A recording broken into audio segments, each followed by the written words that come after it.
नमस्कार, 24 करन विपक्ष बेदम देख रहे हैं आप। मैं हूं आपके साथ पूजा। आज अपने शो में विपक्ष की 3 प्रमुख पार्टियां आम आदमी पार्टी, कांग्रेस पार्टी और टीएमसी का जिक्र करेंगे और बताएंगे कि कैसे विपक्ष पूरी तरह से बेदम है। भले ही आज दिल्ली के मुख्यमंत्री अरविंद केजरीवाल कड़ी शर्तों के साथ बेल पर बाहर आ गए हो, लेकिन केजरीवाल के जेल से बाहर आते ही आम आदमी पार्टी में ही स्थिति बिगड़ती नजर आ रही है। जो नेता केजरीवाल के जेल में रहने से बाहर अपना दम दिखा रहे थे, वो अब बेदम हो चुके हैं। तो वहीं बंगाल में टीएमसी का दम निकल रहा है। कोलकाता में ट्रेनी डॉक्टर के साथ रेप, हत्या और भ्रष्टाचार मामले में टीएमसी घिर चुकी है। ममता बनर्जी ने तो इस्तीफे की पेशकश तक कर डाली है। साथ ही कांग्रेस पार्टी में भी बवाल मचा हुआ है। हिमाचल में सीएम सुक्खू हिंदुओं के विरोध प्रदर्शन को लेकर बैकफुट पर है। साथ ही हरियाणा हो या फिर जम्मू कश्मीर, कांग्रेस पार्टी चुनाव को लेकर बैकफुट पर है। तो आज कांग्रेस, टीएमसी और आम आदमी पार्टी में क्या कुछ चल रहा है, बताएंगे आपको। चर्चा के लिए मेरे साथ स्टूडियो में मौजूद हैं कैपिटल टीवी के editor in chief doctor Manish Kumar और एग्जीक्यूटिव एडिटर राजीव जी। सर, आप दोनों का बहुत बहुत स्वागत है। धन्यवाद। सर, मेरा पहला सवाल आपसे है आम आदमी पार्टी को लेकर। आज अरविंद केजरीवाल जेल से बाहर आ गए, ऐसे में आम आदमी पार्टी की स्थिति में क्या बदलाव देखने को मिलेगा? देखिए, बदलाव बहुत सारी चीजों में होने वाला है। आपने एक चीज मार्क किया होगा कि कांग्रेस पार्टी का रिस्पांस बहुत ही संभला संभला सा है। जब ये जेल में था तो राहुल गांधी इसकी पैरवी कर रहे थे, पार्लियामेंट में तख्ती लेकर के खड़े थे, रिलीज करो रिलीज करो रिलीज करो। अब जब रिलीज हुआ है, कांग्रेस पार्टी को पसीने छूट रहे हैं। कारण क्या है? कारण बहुत ही सिंपल है। हरियाणा का चुनाव पे सीधा सीधा इसका असर होने वाला है। क्यों असर होने वाला है, यह भी आप समझ लीजिए। थोड़ा इतिहास में चलते हैं। पिछली बार भी खट्टर साहब की सरकार वापस आएगी नहीं आएगी, ये उहापोह थी। एंटी इनकम्बेंसी 5 साल के बाद किसी भी सरकार के लिए हो जाता है। लेकिन उस वक्त जेजेपी ने अलग चुनाव लड़ा और क्या हुआ उससे? तो जो एंटी इनकम्बेंसी, जो बीजेपी के खिलाफ सरकार से नाराज लोगों का जो वोट था, वो बट गया। वो बटा, जेजेपी कुछ सीटें जीत के आ गई, 10 सीटें शायद जीत के आ गई। कांग्रेस पार्टी पिछड़ गई और जब चुनाव के नतीजे आ गए तो जेजेपी बीजेपी में आकर के सरकार के साथ आ गई, फिर से सरकार बन गई। अभी तमाम सर्वे ये बता रहे थे कि बड़ा टफ कंपटीशन है। कांग्रेस पार्टी बहुत अच्छी स्थिति में नजर आ रही है। हालांकि कोई उसको ज्यादा सीटें तो नहीं दे रहा, लेकिन राजनीति है, 15 दिन में चीजें बदल जाती है। लेकिन बदल रही है तो किस ओर बदल रही है? ये भारतीय जनता पार्टी के फेवर में बदलाव हो रहा है और कांग्रेस पार्टी को नुकसान हो रहा है। क्यों? क्योंकि अभी जो सरकार है उसका फिर वो एंटी बीजेपी वर्सेस कांग्रेस, अगर स्ट्रेट फाइट है दोनों में, तो कांग्रेस पार्टी के चांसेस ज्यादा हैं। और अगर मल्टीपोलर इलेक्शंस हो जाते हैं तो भारतीय जनता पार्टी के चांसेस बहुत ज्यादा बढ़ जाएंगे। क्यों बढ़ जाएंगे? अब आम आदमी पार्टी से पिछली बार गठबंधन करके ये लोग चुनाव लड़े। चुनाव का नतीजा क्या आया? 5-5 सीटें आई कांग्रेस और बीजेपी को। अब उसमें अगर असेंबली वाइज अगर देखें तो कुछ वही 43-44 के आसपास दोनों ही पार्टियों के पास वो बढ़त नजर आ रहा है। उस वक्त क्या था? आम आदमी पार्टी साथ में। अब आम आदमी पार्टी अलग अलग जगहों से चुनाव 90-90 सीटों के ऊपर चुनाव लड़ रही है। अब केजरीवाल जो पंजाब से सटा हुआ बॉर्डर है और दिल्ली से सटा हुआ बॉर्डर है, वहां तो इन्फ्लुएंस रखते ही है। जीतेगा नहीं, वोट कटुआ पार्टी बन करके लड़ेगा। नुकसान किसको पहुंचा जाएगा? वो कांग्रेस पार्टी को पहुंचा जाएगा। तो इस तरह से 15 से 20 सीटें अगर वो इन्फ्लुएंस कर जाता है तो फिर क्या होगा? होगा यही कि ये ऑलरेडी एक मल्टीपोलर इलेक्शन चल रहा है। क्योंकि आईएनएलडी, बीएसपी एक और लोकल पार्टी है, वो एक अलग धारा है। जेजेपी भी उम्मीदवार उतार रहे हैं, इसका भी अलग आम आदमी पार्टी का जहां केजरीवाल प्रचार प्रसार करेगा कि मैं तो हरियाणा का लाल हूं, हरियाणा का लाल हूं, तो ये कांग्रेस पार्टी के लिए मुसीबत बन करके तिहाड़ जेल से बाहर आया है। बड़ी परेशानी हो रही है कांग्रेस पार्टी को, और भारतीय जनता पार्टी के लिए एक तरह से दिल्ली के नेताओं को एक मौका मिला है सामने आकर के हमला करने का कि भाई ये कैसा मुख्यमंत्री है जो कोई फैसले नहीं ले पाएगा, दस्तखत नहीं कर पाएगा, कोई आदेश नहीं दे पाएगा, कैबिनेट की मीटिंग नहीं बुला पाएगा, वो तो छोड़िए अपने दफ्तर तक नहीं जा पाएगा। तो एक तो आपको एक मौका मिल गया केजरीवाल के ऊपर हमला करने के लिए, और हरियाणा के अंदर आपको इलेक्टोरली चुनाव में वो फायदा पहुंचाने का काम करेगा। बिल्कुल राजीव सर ने समझाया कि केजरीवाल के जेल से बाहर आने के बाद कांग्रेस पार्टी में क्या कुछ चल रहा है और चुनाव को लेकर क्या इंपैक्ट पड़ेगा। आपसे समझना चाहेंगे कि आम आदमी पार्टी के अंदर क्या कुछ स्थिति देखने को मिलेगी। देखिए, पहली बार हुआ है कि कोई मुख्यमंत्री जेल के बाहर आ रहा है, और स्थितियां ऐसी बन गई है पार्टी के अंदर कि लोग सोचने पर मजबूर हो रहे हैं कि जेल से बाहर लाने के लिए तो वकीलों के साथ बैठक कर रहे थे, जेल से बाहर आने के बाद भी वकीलों के साथ बैठक करना पड़ रहा है। ये लीगल एडवाइस ले रहे हैं कि अब क्या होगा, आगे क्या स्थितियां आने वाली है। क्योंकि सबसे पहले अरविंद केजरीवाल की समस्या क्या है, शर्त जो लगाई गई है, उसके बाद 3 लीगल बैटल अरविंद केजरीवाल को जीतना पड़ेगा। पहली बात तो यही कि वो कैबिनेट के साथ मीटिंग नहीं कर सकते, तो मनीष सिसोदिया को मंत्री कैसे बनाएंगे, और मंत्री बनाएंगे तो उसके लिए कैबिनेट की बैठक करनी पड़ेगी। आप सीएम ऑफिस जब नहीं जाते हो तो दूसरी स्थिति ये हो जाएगी, फाइल ट्रांसफर होगा, क्योंकि इनको कहा गया है कि अगर एलजी से अप्रूव्ड फाइलें हैं तो उस पर आप दस्तखत कर सकते। तो ऐसी स्थिति में इनको एलजी के अप्रूवल की जरूरत पड़ेगी कोई भी काम करने के लिए, और सीएमओ से एलजी के पास फाइल ट्रांसफर किया जाना शुरू होगा। इनके बाहर निकलने के अगले दिन यानी कि कल से यह प्रक्रिया शुरू हो जाएगी। लेकिन सबसे बड़ी बात है कि अधिकारी जो दिल्ली सरकार के हैं, उसमें से जो आईएएस अधिकारी हैं या फिर जो यूपीएससी रिकमेंड करती है, वो जो पोस्ट पर बैठे हुए अधिकारी हैं, जैसे 34 डॉक्टर की नियुक्ति अभी अटकी हुई थी, इसलिए क्योंकि दिल्ली में एनसीएसए यानी national capital civil services authority की बैठक नहीं हो रही है। और ये पैनल में कौन है, चीफ सेक्रेटरी, उसके बाद प्रिंसिपल सेक्रेटरी होम, और अरविंद केजरीवाल चीफ मिनिस्टर के तौर पर इन लोगों को हेड करते हैं। अब ये बैठक ही नहीं हो पाएगी तो अभी अगमूड कैडर के 10 अधिकारियों का, आईएएस अधिकारियों का ट्रांसफर दिल्ली में हुआ, अब उनकी पोस्टिंग कैसे होगी। तो इसके लिए ये लोग चाह रहे हैं कि अब अधिकारियों के साथ बैठक हो ना हो, फिर से सुप्रीम कोर्ट में जाकर इन शर्तों को कम करवाने की मांग करेंगे कि दिल्ली की स्थिति ही बिल्कुल ठप हो चुकी है। अब ये मनीष सिसोदिया को अगर डिप्टी सीएम बाहर आने के बाद भी नहीं बनाते हैं तो और समस्याएं खड़ी होगी। आम आदमी पार्टी अब इन समस्याओं से जूझ रही है कि क्या अरविंद केजरीवाल को अभी सीएम बना रहना है, या फिर ये पार्टी की गतिविधियां देखें, चुनाव प्रचार करें, हरियाणा में करें, या वो पार्टी के कन्वेनर तो बने रहें, सीएम का पद छोड़ दें और उसके बाद मनीष सिसोदिया को सीएम बना दें। इन बातों पर चर्चा के कारण आम आदमी पार्टी में गुटबाजी और तेज हो गई है। ये जश्न मनाने के लिए इकट्ठा तो हो जाते हैं, सब डांस करने लगते हैं, अरविंद केजरीवाल को दिखाने की कोशिश करते हैं, लेकिन इनके अंदर जो चल रहा है कि किसका नंबर आने वाला है मुख्यमंत्री पद के लिए, कौन आगे आकर बोले अरविंद केजरीवाल से एक बार कि देखिए दिल्ली की स्थिति खराब है, आम आदमी पार्टी के लोग जा रहे हैं वोट मांगने के लिए, अभी विधायक आपके द्वार प्रोग्राम चला रहे हैं, और वहां लोग पूछ रहा है कि जब अरविंद केजरीवाल कुछ कर ही नहीं पाएंगे तो किसी दूसरे को जिम्मेदारी क्यों नहीं देते, सीएम बना दें।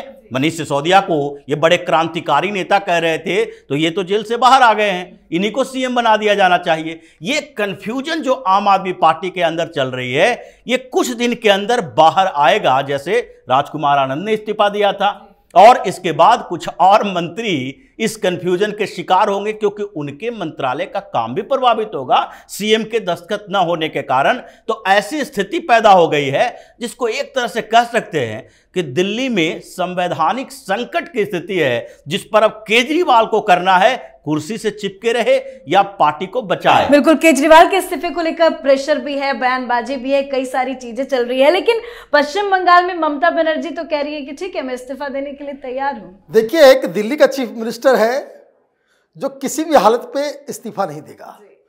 दिल्ली की सरकार चले ना चले, लेकिन ये इतना बड़ा सत्ता लोलुप व्यक्ति है कि ये इस्तीफा तो नहीं देगा। कारण वो किसी भी हालत में अपने शीश महल को वो छोड़ना नहीं चाहता। आप समझ लीजिए, उसकी पूरी राजनीति, सुनीता केजरीवाल की पूरी राजनीति, ये बंगला जो है वो हाथ से ना जाए। लेकिन ममता बनर्जी का तो पूरा कुनबा ही अलग हो गया है। ममता बनर्जी को अपने पार्टी के अंदर ही जो आवाज उठ रही है उसको दबाने के लिए बहुत मशक्कत करने की आवश्यकता है। और आप देखिए, ये राहुल गांधी बाहर में जाकर कहता है कि हिंदुस्तान में डेमोक्रेसी नहीं है। इतनी पावरफुल लीडर, पार्टी के ऊपर पूरा ग्रिप, सरकार के ऊपर पूरा ग्रिप, जो सरकारी तंत्र है और जो गैर सरकारी तंत्र, जो सिंडिकेट पूरे बंगाल में चलता है, उस सब के ऊपर पूरा अधिपत्य। और छोटे छोटे बच्चों ने प्रोटेस्ट करके जमीन में धंसा दिया कि ममता बनर्जी को, कह रही है कि हमको माफ कर दो, मुझे माफ कर दे बंगाल की जनता, हम इस्तीफा देने को तैयार है। इमोशनल कार्ड खेला जा रहा है कि हम इस्तीफा दे देंगे। क्यों ये बात हो रही है? क्योंकि आप अभी भी धूर्तता और चालाकी करने की कोशिश में जुटी हुई थी। कल ये मामला सॉल्व हो गया होता। आपने कहा भाई 15 आदमी और बात हो जाए। इन लोगों ने कहा ठीक है हम आएंगे, लेकिन हम 30 आएंगे, 15 नहीं 30 आएंगे। तो आपने पहले एक तो संख्या के ऊपर ये कर दिया। लेकिन ये जो डॉक्टर्स बच्चे हैं, इन्होंने क्या कहा? इनको लाइव स्ट्रीमिंग चाहिए। लाइव स्ट्रीमिंग क्यों चाहिए ये भी समझ लीजिए। ये कमरे के अंदर गुपचुप गुपचुप मीटिंग करते हैं, बच्चे मांगते हैं कि भैया हम लिख करके दो सब कुछ, तुम्हारे पर कोई भरोसा नहीं है, कल गिरफ्तार करवाओगी, कल डंडे चलवाओगी, वाटर कैनन चलवाओगी, हमें बीजेपी का एजेंट, वामपंथियों का एजेंट बताओगी, ये कहोगे कि भाई बाहर से तुमको आदेश आता है, ये सब प्रायोजित है, तो रिटर्न हमको चाहिए। और क्या क्या आपने मीटिंग के अंदर प्रॉमिस किया, that should go live. Mamata Banerjee को समझ में आ गया, अरे कि अगर हमने लाइव कर दिया तब तो बची कुची जो भी चालाकी, फिर क्या होगा, आप आगे कि आपकी सारी चालबाजियां बंद हो जाएंगी। क्योंकि वहां तो लोग पूछेंगे कि आपने डॉक्टर को सस्पेंड क्यों नहीं किया पहले। ये टीएमसी के लोग जो आकर के तोड़फोड़ मचा रहे थे, सबूत मिटा रहे थे, उसके खिलाफ आपने क्या कार्रवाई की? आपने पुलिस कमिश्नर को सस्पेंड क्यों नहीं किया? वो डीसी नॉर्थ जो अभया के मां बाप को पैसे के लालच दे रही थी, वो आपने उसके ऊपर क्या कार्रवाई की? कई सारे सवालों का जवाब देना पड़ता। बंद कमरे में वो बहुत सारी चीजों को स्वीकार कर ली होती, लेकिन जब लाइव स्ट्रीमिंग होगा तब तो वो फंस गई होती। इसलिए लाइव स्ट्रीमिंग नहीं हुआ। बच्चों ने कहा कि भाई सुप्रीम कोर्ट की सुनवाई जब चल रही है, लाइव स्ट्रीमिंग हो रही है, आप में कौन से सुरखाब के पर लगे हुए कि आप जो इस मीटिंग को जो है लाइव नहीं करेंगी? तो उसने मना किया, इन लोगों ने भी कहा हम बातचीत नहीं करेंगे। अब ममता बनर्जी के लिए समय कम होता जा रहा है। एक पार्टी के अंदर विद्रोह, ऊपर से केंद्र सरकार भारतीय जनता पार्टी का दबाव चल रहा है। गवर्नर साहब ने भी कह दिया कि ऐसा है कि अब ममता बनर्जी के साथ कोई सार्वजनिक प्लेटफॉर्म पे हम साथ में खड़े नहीं होंगे। तो चारों तरफ से, और सबसे बड़ा दबाव बंगाल की जनता का इनके ऊपर थू थू हो रही है चारों तरफ। तो आपने क्या किया कि पहले तो आप वो कहते ना साम दाम दंड भेद, तो सब कुछ आपने अप्लाई कर लिया। अब विक्टिम कार्ड निकाल लिया, हम इस्तीफा देने को तैयार हो गया है। वही इस्तीफा देने से काम चलेगा? अब वो टाइम खत्म हो गया। माफी आपने मांग ली, लेकिन डॉक्टर्स बच्चे जो प्रोटेस्ट कर रहे हैं उन्होंने माफ नहीं किया। क्यों? उन्होंने कहा कि हमारा जो आंदोलन है वो जारी रहेगा। तो बहुत बड़ी मुसीबत में ममता बनर्जी, ये दो प्रधानमंत्री के उम्मीदवार, एक केजरीवाल और दूसरा ममता बनर्जी। देखिए ऊपर का जब डंडा चलता है ना, आसमानी डंडा, डिवाइन जस्टिस जब चलता है, तो वो अपने आप चीज़ें जो है वो दुरुस्त कर देता है। ममता बनर्जी को आगे आने वाले दिनों में बहुत मुश्किल भरा सफ़र तय करना है और चांसेस ये लग रहा है कि पार्टी के अंदर की स्थिति और बाहर की स्थिति ये बता रही है कि इनको तो इस्तीफा। बिल्कुल, दो मुख्यमंत्री प्रेशर में तो है ही, लेकिन एक और मुख्यमंत्री है हिमाचल के सीएम सुक्खू, जो जिस तरह से लगातार अवैध निर्माण को लेकर प्रोटेस्ट हो रहा है, वो उसको लेकर बैकफुट में। क्या कुछ चल रहा है सर कांग्रेस पार्टी में? देखिए, ये हिमाचल में जो चल रहा है उसमें सुक्खू से ज्यादा परेशानी पूरी कांग्रेस पार्टी को है और उसमें राहुल गांधी को भी ज्यादा परेशानी है, क्योंकि हिमाचल में सुक्खू जानते हैं कि यहां पर मुसलमानों को नाराज करने से भी कोई बड़ी समस्या नहीं होगी। 1-1.5% मुसलमान हैं। अभी जो लेटेस्ट जनसंख्या का सर्वे आएगा उसमें 2-2.5% बढ़ के हो जाएंगे। उससे वहां के पॉलिटिकल इक्वेशन बदलने वाले नहीं है, कांग्रेस हो या भारतीय जनता पार्टी हो। लेकिन ये संकेत क्या है, ये संदेश कहां जा रहा है? क्योंकि इसी कारण से सुक्खू मंत्रिमंडल के कई मंत्री हैं जो भारतीय जनता पार्टी के भाषा का इस्तेमाल कर रहे हैं। शिमला से चलता हुआ मंडी, अब मंडी में प्रदर्शन हुआ और यही स्थिति है। 1.5 लाख के करीब मुसलमान हिमाचल प्रदेश में हैं। ये पिछली जनगणना के अनुसार इस बार हो सकता है 2.5, 3 लाख, 4 लाख, 5 लाख हो गए होंगे। लेकिन ये जो बैकफुट पर आ रहे हैं कि नहीं नहीं हम खुद से अवैध निर्माण हटा देंगे, कहीं हिंदुस्तान में ऐसे कोई जगह है जहां पर इन लोगों ने सरेंडर किया हो? ये छोटे मोटे मस्जिदों को तोड़ देने से अभी आंदोलन नहीं रुकेगा। यही संकेत हिमाचल प्रदेश से जा रहा है। अनिरुद्ध सिंह आगे आकर कह रहे हैं कि नहीं, बाहरी लोग, ये बाहरी लोग कहने का मतलब उनका सीधे मुसलमानों से है कि जो यहां वेंडर बने हुए हैं, जो हिमाचल प्रदेश की डेमोग्राफी को उसी तरह से बदलने की कोशिश कर रहे हैं जैसे देवभूमि के किए। और देवभूमि में ऐसा हो गया कि हरिद्वार में 34% से ज्यादा मुसलमान हो गया। ये शिमला में, मंडी में, सिरमौर में, इन सब जगहों पर ये मुसलमान ऐसे ही बाहर से आके बस रहे हैं, मस्जिद बना रहे हैं, उसको बड़ा कर रहे हैं और बाहर के लोगों को संरक्षण दे रहे हैं। इसलिए समस्या ये है कि अगर सुक्खू उनके साथ आते हैं तो फिर राहुल गांधी का ये जो चारों तरफ घूम घूम के मुसलमानों की बात करते हैं, दूसरे जगह पर जहां उत्तर प्रदेश जैसी जगह में मुसलमान हैं, कर्नाटक जैसी जगह पर मुसलमान राजनीतिक वैसे केंद्र में है जो जिता हरा सकते हैं कांग्रेस को। बिहार में अलग अलग राज्यों में इनकी समस्या बढ़ेगी और सबसे बड़ी समस्या तो ये वायनाड में अभी प्रियंका वाड्रा जाने वाली हैं। वहां तो सवाल पूछे जाएंगे कि आपकी सरकार थी हिमाचल प्रदेश में, वहां पर एक छोटा सा आंदोलन हुआ और आपकी सरकार के लोगों ने क्या किया?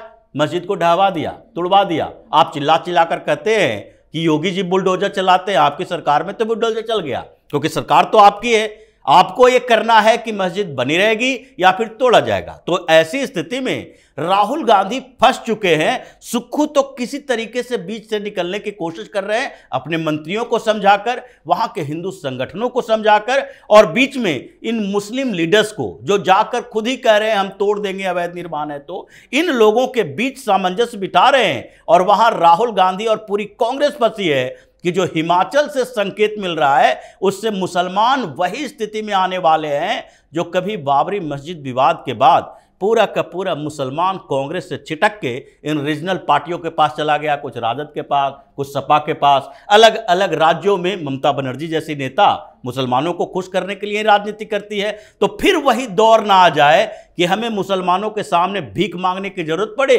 और वो हमारे बदले किसी दूसरी पार्टी, रीजनल पार्टी को वोट देना शुरू कर दे। बिल्कुल सर, बहुत बहुत धन्यवाद सर आप दोनों का। धन्यवाद। तो आम आदमी पार्टी, कांग्रेस पार्टी और टीएमसी पूरी तरह से बेदम है। केजरीवाल के जेल से बाहर आने पर कांग्रेस की मुसीबत बढ़ गई है। आम आदमी पार्टी में भी अब तकरार की खबर है। ममता बनर्जी भी पूरी तरफ से बैकफुट पर आ गई है। तो इन तमाम मुद्दों पर आप अपनी राय कमेंट कर लिखें। देखते रहिए कैपिटल टीवी। नमस्कार।